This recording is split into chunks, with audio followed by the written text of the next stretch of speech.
Argentinian and a Brazilian are walking down the streets in Mexico. When they see a group of people playing football, their conversation shifts to the football trophies of their home country.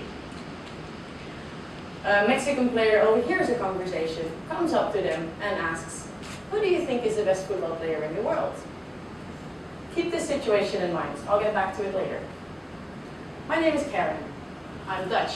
I'm married to a Mexican. We live in Panama and we're about to move to Brazil. I face cultural differences every single day. Panama is a melting pot of cultures where I feel at home, but I'm always a stranger. When people hear that I'm in Panama for 5 years, they say, "Ah, jij is Panameña. You're Panameña now." However, no matter how well I speak Spanish, people always know that this blonde hair and blue-eyed girl is not from Panama. And when I complain about the cold air in the offices or the malls, people act surprised and say, "Aren't you from a cold country? How can this be cold for you?" Although these are just funny situations about culture, culture is serious business. And today I'd like to explain why I believe culture needs to be high on the organizational agenda. When we think about culture, we often refer to norms and values, to language, to behavior. We think about music and art. The phrase, "the way we do things around here," is often used to express culture. That phrase, however, is too simplistic, as it fails to acknowledge the complexity of culture. Referring to culture in terms of nationality, as is often done in practice, is also inadequate, as it ignores the significant aspects such as social variation, diversity, and power relations among people. A focus on national characteristics alone is insufficient to understand how people deal with cultural differences and similarities in the workplace. Culture entails much more than that. Besides the national element, culture has an individual element, referring to someone's education or environment. Culture has a functional element, referring to the professional group someone takes part of. And culture has an organizational element, related to the organization someone takes part of. Each organization has its own cultural profile, consisting of characteristics of the country of origin, the sector in which it operates, and the key functional groups that are taking part of this organization. Professor Edward Schein, a former professor of MIT, developed an organizational culture model that I like to use to explain the concept. In this model, he states that culture consists of 3 layers. The first layer is what we see when we enter an organization, what's visible. It's the processes, the structures, the artifacts, the atmosphere. Now, I could give you an example of a good operating organization, but I prefer to use an example of an organization that we see far more often.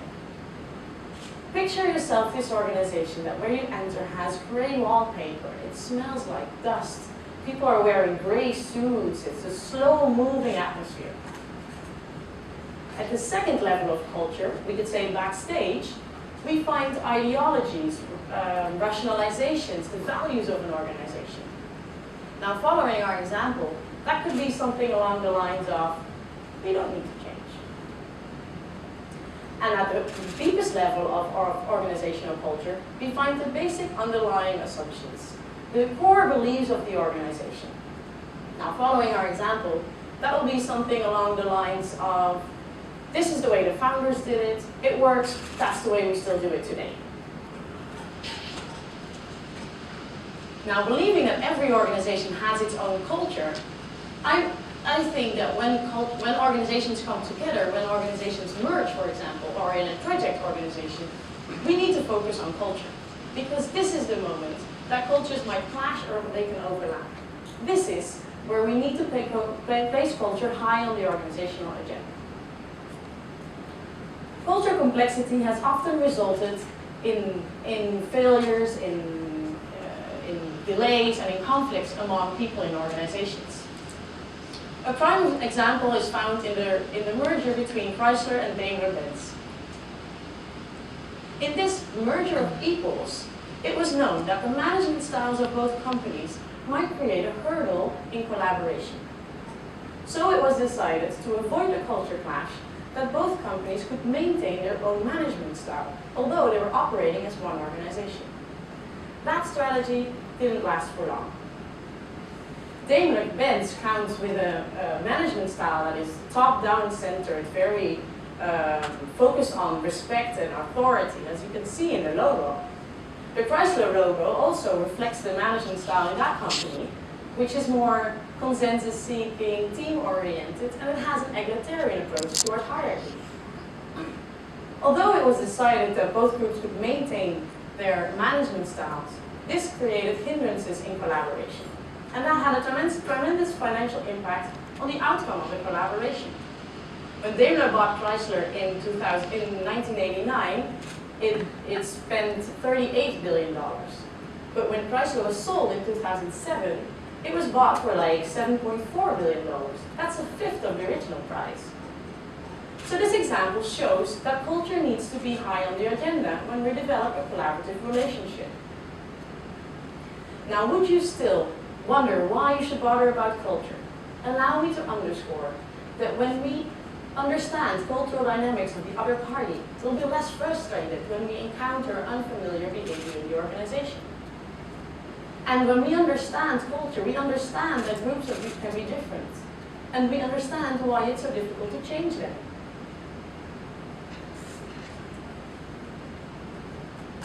Affiliated with the Faculty of Social Sciences at VU University, I came to Panama in 2009 to study how people deal with the cultural differences and similarities in the workplace. I was allowed as an organizational anthropologist in the Panama Canal Expansion Program. In this program, I was daily present to understand how people manage the cultural complexity in their work. As an anthropologist, I could see, feel, and hear how people dealt with the cultural complexity. And I was grateful for this opportunity as I could study the organization at all levels. I could interview CEOs at the highest level of the organization, but I was also allowed to speak and observe people at other levels in the organization. At some point, I was like a fly on the wall. People hardly noticed that I was there. So how did I do this? I zoomed into the everyday details of the project employees and zoomed back out to connect this to a bigger picture. That process led me to the Collabyrinth. The Collabyrinth is, the word collaborate comes from collaboration and labyrinth, and that explains the complicatedness of cross-cultural collaboration. In the field of an intercultural organization, the people seek to understand the values, because in this jungle of practices, of norms, of behaviors, people try to understand the way, they try to understand what's going on. The Collabyrinth shows various practices of collaboration that emerge when we bring organizational cultures to the table. Now, today I cannot explain all practices of collaboration, but there's two that I would like to highlight. The first one is one that it has a negative effect on building a collaborative relationship. The second one has a positive effect and is what I call synergizing. Let's start with the first one, submarine. Submarining is what I call a diminisher of collaboration. That is the act that is a practice that hinders building a collaborative relationship. Submarining refers to the act of descending underwater and, like a submarine, operate autonomously. Only when people come back up to the surface, they see that partners have gone into different directions. I saw many examples of submarining in the Panama Canal Expansion Program. Partners focused on their own expertise of the tasks and didn't collaborate together. They remained focused on their own work. Knowledge wasn't shared, problems weren't solved together.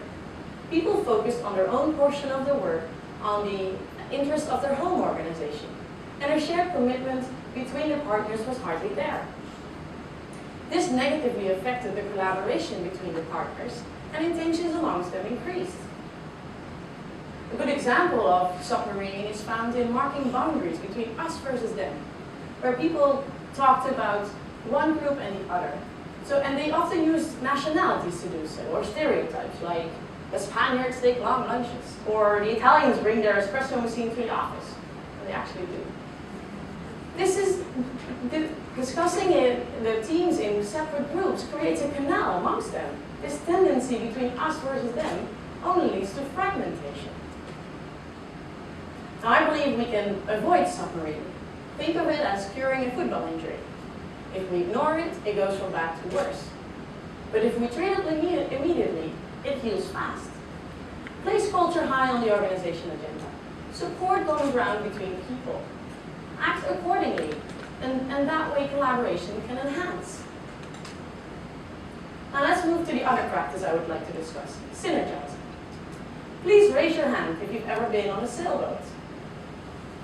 Great. So you know what is necessary to stay course. Exactly. It's about collaborating as a team, focusing on the wind, adjusting to the waves. It's about adapting to the environment. Like in sailing, synergizing relates to adapting to each other, focusing on the cultural elements. I saw a good example of synergizing in the earth-moving works of the expansion program.